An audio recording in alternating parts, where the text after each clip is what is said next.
자, 말 나온 김에 제가 더블 피크부터 얘기를 좀 먼저 해볼 텐데, 이거를 한번 볼까요?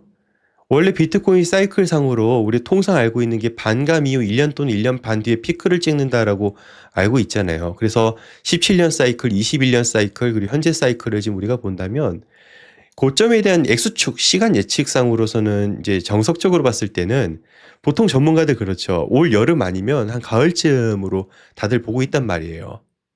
보통은요. 여름 아니면 가을쯤. 그래서 이제 생각들을 하기를 뭐 7월 얘기하는 사람도 있고 아니다 뭐 8월, 9월 어떤 사람이 10월 여기 보시면 이제 10월 이렇게 돼 있거든요. 이렇게 이제 예측들을 좀 많이 하죠.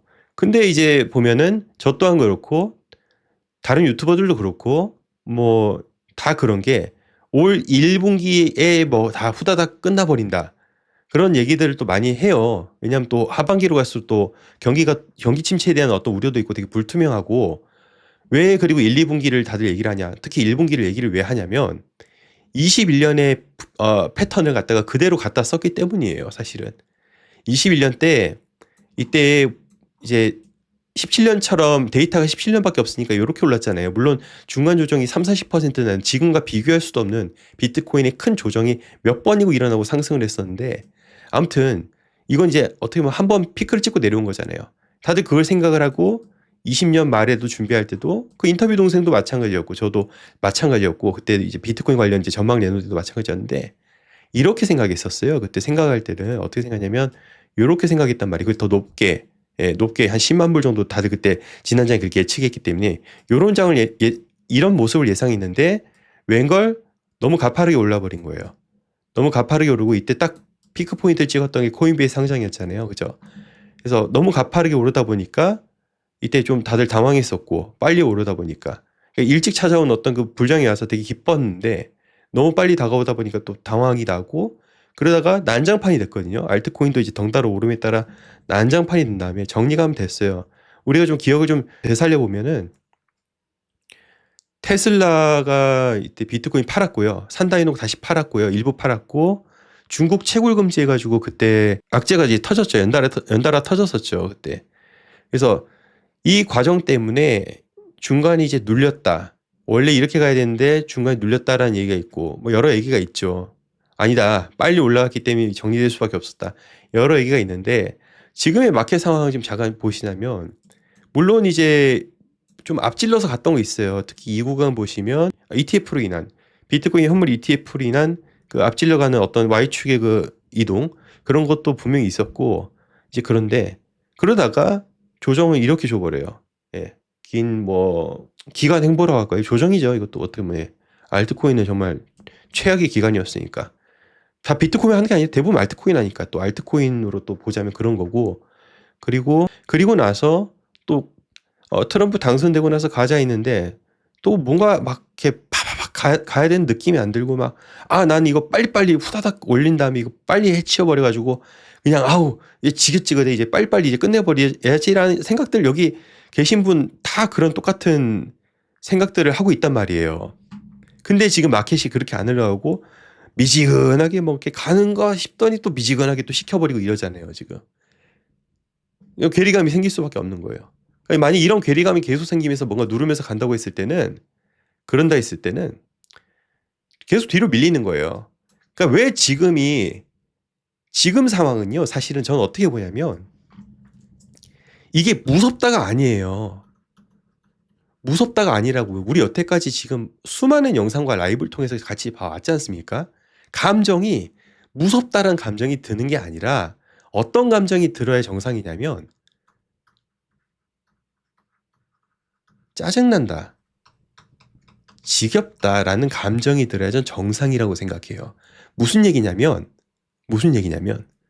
무섭다라는 거는 지금 마켓에 대한 어떤 전반적인 상황 파악, 사이클에 대한 파악 이런 것들이 잘 모르기 때문에 그냥 막연하니까 무서운 거고 그거는 짜증난다, 지겹다는 전체적인 그림과 흐름은 내가 알고 있어.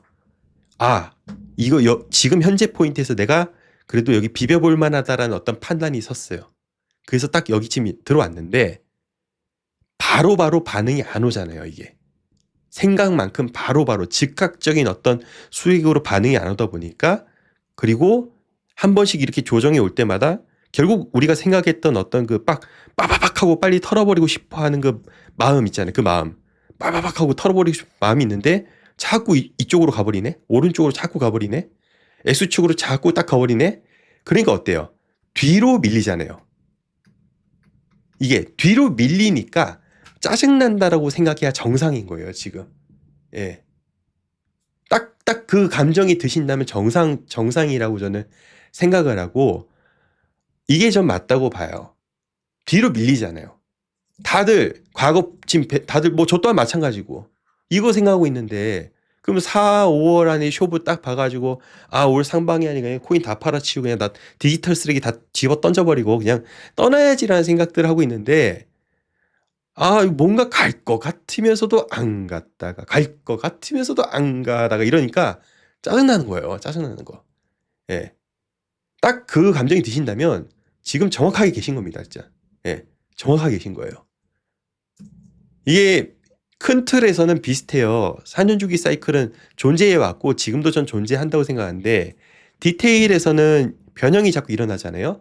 변주죠. 똑같은 연주를 하고 있는데 약간씩 이제 연주를 바꾸는 그 변주라고 하는 건데, 이제 딱 그런 상황인데, 그럼 여기서 마켓에서 어떻게 봐야 될 것인가?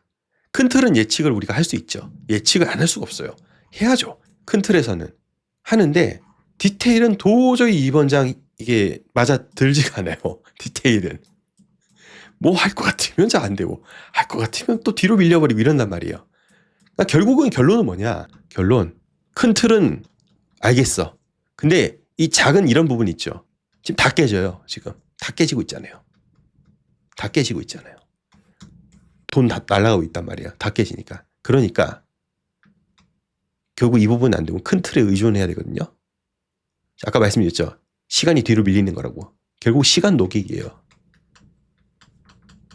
다른 거 막 이상한 거 막 저는 보는 거 의미 없다고 봐요. 제 유튜브 채널도 뭐 이미 안 보시겠지만 뭐 또 막 뭐 단기가 어쩌니 저쩌니 막 다들 거기 가가지고 막 그런 조회수가 높더라고요. 근데 의미가 없다니까요. 어차피 현물 대부분 들고 있고 뭐 그거 꽉 쥐고 호들해가지고 간다. 의미 없어요. 그런데 가가지고 왜 듣고 앉아 있어요. 그냥 시간 녹이는 거예요. 심플해요. 정말 단데 사람들이 불안하고 자꾸 뭔가가 막 또 막 있는가 싶어서 막 기웃기웃 거리는 거예요. 지금 여기저기 왔다 갔다 하는 거예요. 그러면서 여기 뭔가 있는 거 싶고 저기 뭔가 있는 거 싶고 하는데, 아시잖아요. 여기저기 다 돌아다니셔 봤잖아요. 내용 다 똑같아요. 저도 그렇고 똑같아요. 어차피 내용 다 똑같고, 제가 그래서 여기다 또 하나 써놓은 게 있는데, 블로그에다가 오늘 아까 제가 써놓은 게 있는데, 유튜브도 보시면 느끼시겠지만 어차피 서로 다 내용 다 뺏겨요. 내용 다 비슷해요. 대동소이하고 다 비슷하고, 그리고 저 같은 사람 다 어디서 퍼다오냐면 X에서 퍼다와요. X에서 퍼다오기 때문에 그 X에 대한 그 추천 알고리즘 뜨는 게 다 비슷할 거예요. 그러니까 제가 보는 거랑 여러분들 보는 X에서 크립토 관련 뜨는 거 보면 다 비슷해요. 그거 갖다 퍼왔다가 다 방송하기 때문에 다 비슷하단 말이에요. 어차피 다 비슷하니까 몇 개만 딱 정리해서 찍어서 보시고, 너무 많은 정보를 지금 과잉 정보를 오히려 지금 머릿속에 밀어넣는 것은 저는 오히려 지금 독이 된다고 생각해요. 이게 그걸 동일하게 말씀드리는 겁니다. 지금 동일해요. 똑같은 걸 지금 얘기해봤자 의미가 없다니까요. 의미가 없고 그냥 중심 딱 잡고 몇 개만 포인트 딱 잡아가지고 가는 게 지금은 가장 좋습니다. 예. 아무튼 그러니까 사람들이 원하는 그거예요. 잘 알려지고 시총 큰 유명한 기업이 비트코인을 건드려 주기를 지금 바라고 있는 거예요. 마라는 이미 하고 있어요. 마라랑 뭐 몇 개 채굴 회사들은 하고 있잖아요. 그래서 채굴하는 것보다 그냥 사는 게 더 나을 정도로 이 비트코인 마이닝 코스트를 잠깐 보시자면은 현재 지금 여기 있거든요. 확대해서 좀 잠깐 보여드리자면, 채굴하는 그 마이닝 코스트는 89,000달러인데 비트코인 가격이 96,000달러예요. 89,000달러 마이닝 코스트 에버리지라고 평균치를 따졌을 때는 95,000달러잖아요. 그럼 사는 게 낫지. 뭐 타르고 채굴하고 막 그거 어렵게 돌리고 앉아 있어요. 그러니까 지금 사는 쪽으로 좀 가버렸어요. 이거 누구 따라하냐면 결국에 마이크로 스트래테지를 따라하는 거잖아요. 마이크로 스트래테지요. 여기 보시면 마라홀딩스, 라이어 플랫폼, 여기서 똑같이 지금 전환사채 발행해가지고 비트코인 사는 거, MSTR 방식, 비즈니스 방식 똑같이 따라하는 거다. 많은 기업들 동시다발적으로 많이 사주면 이제 좋은 거다. 예. 그게 이제 이제 사실 한 이틀 3일 전만 하더라도 어떤 얘기가 많이 퍼졌냐면 그놈의 공급 쇼크란 얘기가 참 많이 퍼졌었어요. 거래소에서 코인 많이 빠져나간다. 이제 코인 진짜 희소하다. 오를 리만 남았다. 그놈의 공급 쇼크 이야기를 어찌나 많이 얘기했는지요. 근데 가격 내려갔잖아요. 뭐 단기적이지만 공급 쇼크 얘기했지만 내려가잖아요. 또 사람들 안 믿는단 말이에요. 밖으로 팍 튕겨져 나간단 말이에요. 또 어느 순간 또 그러면 갑자기 또 가격이 올라가면 또 그 공급 쇼크라는 얘기가 또 어디서 기어 나와가지고 얘기할 거고, 이런 기업들 또 매수했다. 오늘 또 몇 개 매수했다. 내일 또 몇 개 매수했다. 모레 또 몇 개 매수했다. 이런 얘기들이 계속 나와버리면 또 정신없이 또 올라갈 땐 또 이것 때문에 올라간다 해가지고 또 그렇게 가버리니까 사실 그때를 기다리는 거죠. 코인 투자하는 사람들은 그때를 이제 기다리는 게 사실 지금 맞는 거고, 2025년 다들 잘 되시고 여기 계신 분들만큼만은 진짜 다들 잘 되셨으면 좋겠고, 저도 잘 될 것 같고, 예, 여러분들 잘 되실 것 같고 감사합니다. 네, 다음에 뵐게요.